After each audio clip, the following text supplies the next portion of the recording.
Zamir, foreign sellers are killing Amazon. Make Amazon great again. Let's get into it.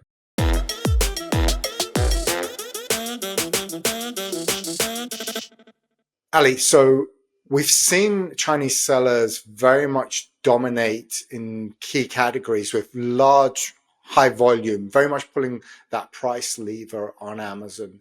But interestingly, in recent years and months in particular, we've seen a lot of them moving their products towards Temu and AliExpress.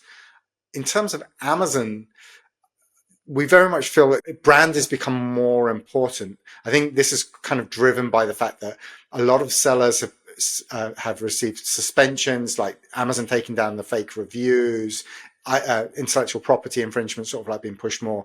The market seems to be adjusting somewhat. In terms of anticipation for 2025, we see that trend increasing and continuing.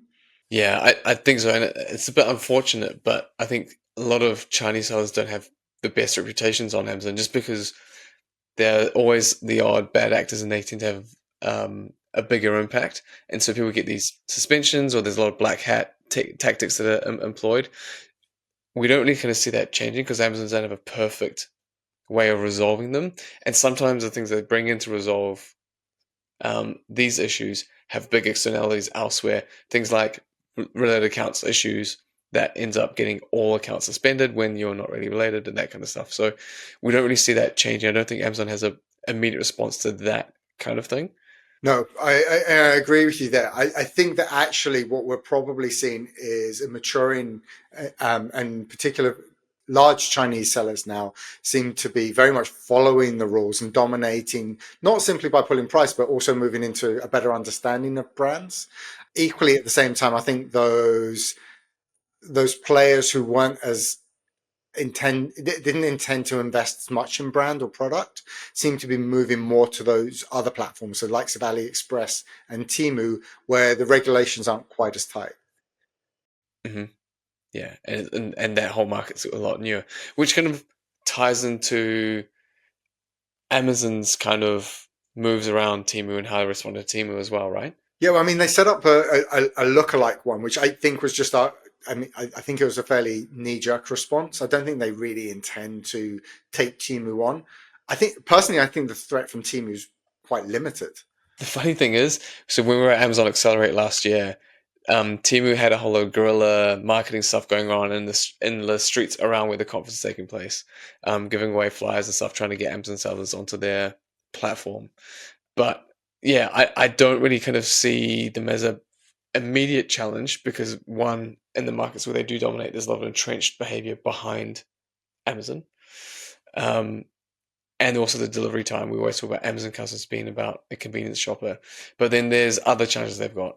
Yeah, I mean, it's probably worth just having a look at how Temu and AliExpress kind of get around some of the duty issues. So the US has something that's commonly referred to as the de minimis rule, which basically means products that are brought in that are under a value of $850 US dollars don't actually have to pay duty. The rule was brought in specifically so American tourists traveling abroad could bring things back and not have to face a hefty duty charge. But Chinese distance sellers have taken advantage of that, and that's grown. The likes of Shein as well, sort of like really utilize that.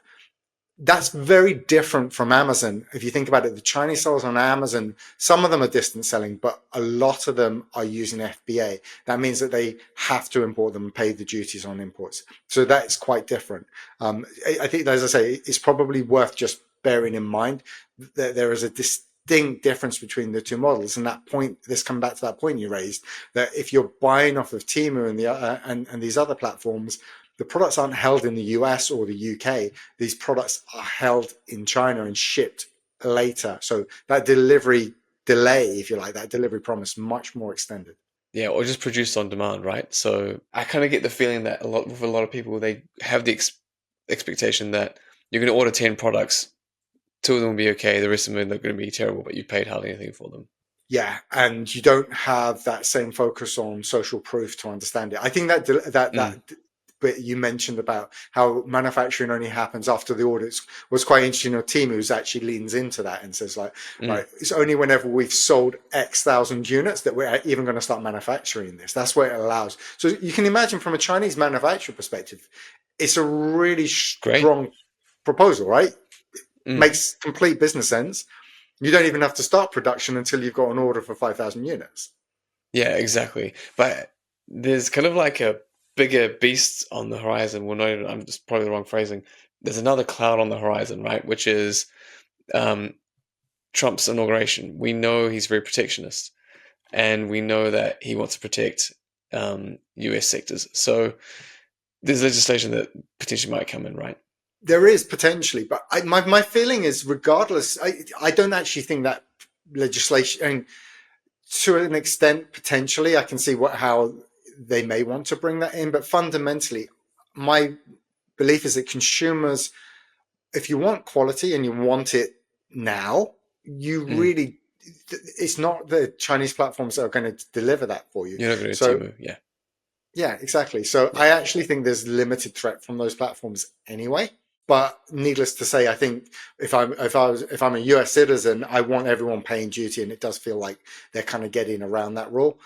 So I can see them tightening that part up of it. But I actually think the main limiting factor is the delivery time and ultimately the quality. Like you said, if only 2 out of 10 products of the quality you actually want, chances are you're not going to keep purchasing from them. There's like a whole other piece around this, right? So we've got the marketplaces themselves, but there's now, so I think the Chinese manufacturers and sellers have kind of cottoned on to the benefits of D2C selling. Yeah, and I think that's a much bigger threat.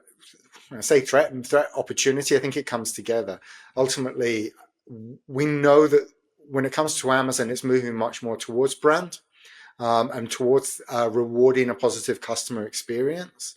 So whoever gets that right, whether you're Chinese or European or American, if you get that part of it right, then you'll get rewarded by Amazon for it. In touching on that, Zamir, there's a topic that I think is worth us kind of flagging up, which is with the rise of people using D2C sites and these kind of heavily AI driven ones, where content is created by AI and doesn't always necessarily match the product, or similarly, there's really appealing ads, but again, the ads don't really match the product.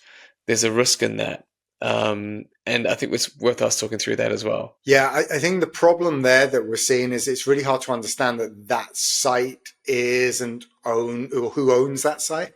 And with people having really more and more reporting more and more poor experiences with these DTC sites that are popping up all over the place, as you say, using AI, um, people are going to appear to be losing trust in D2C sites. And I think that's probably a theme we see moving forward. The problem is the normal way to combat that is to lean into your marketing, your brand building, your social. But that's exactly the tactics that these D2C sites are using. So in a way, we're almost seeing that we're going to see people, apart from like those A class brands that have their media everywhere, those that are just leaning into social media are going to struggle with D2C because there is going to there is a growing lack of trust with D2C sites, and they're likely probably to move over to things like marketplaces like Amazon to make their purchases because the trust there is stronger and better. But I mean, D2C sites could also get Trustpilot or things like that, right? Yes, I agree with you. Yeah, I think that's probably where there are definitely going to be techniques. This isn't the end of D2C sites. It's just going to become harder because I think up until now they've had a pretty free run. People have trusted a lot of the D2C sites. There've always been some rogue players in there, but with the quantity that are coming out now, I think it's going to put a lot of people off. And I can see anyone that's risk averse is just going to probably move to a more trusted platform. But that's just realistically likely to be what comes out of it. Because ultimately, you're right. Things like Trustpilot have got a strength, but I wonder how long before people start faking things like that as well. Yeah. I think what we're really getting at is about a more long term play. So for those D2C sites that really want to continue, they're going to have a long term play in what they're doing rather than what these kind of like the more rogue D2C sites are going to be doing, which is about quick wins to kind of quickly just get the buck and then maybe disappear and create a new site.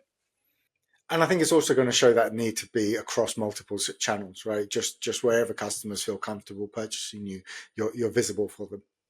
So, as this then Amazon, we hear this stuff a lot, and we don't think that channels like Temu and Shein are likely to be a threat to Amazon's dominance. There's so much ingrained behavior there, and customers will continue to gravitate to quality and delivery promise over a quick, cheap win, especially in the long run. This year, we're likely to see a lot of talk around legislation with Chinese sellers and Temu, but again, overseas sellers are still going to be a really important part of the Amazon ecosystem. What may happen is that D2C sellers will suffer from rogue tactics in 2025 because that whole system is ungoverned. So platforms like Amazon, which have built-in governance, will probably be a more safer place for customers to do their purchasing. Ultimately, though, our message has always been the same. It's not really about the origin of the seller, whether it's from China or anywhere else, EU or the US. What's really going to be important is the quality of your product and your brand. Ali, you know what I love about a podcast? It's a quickie, but with all the right moves. But you know what they say, some things are done better when they're done fast.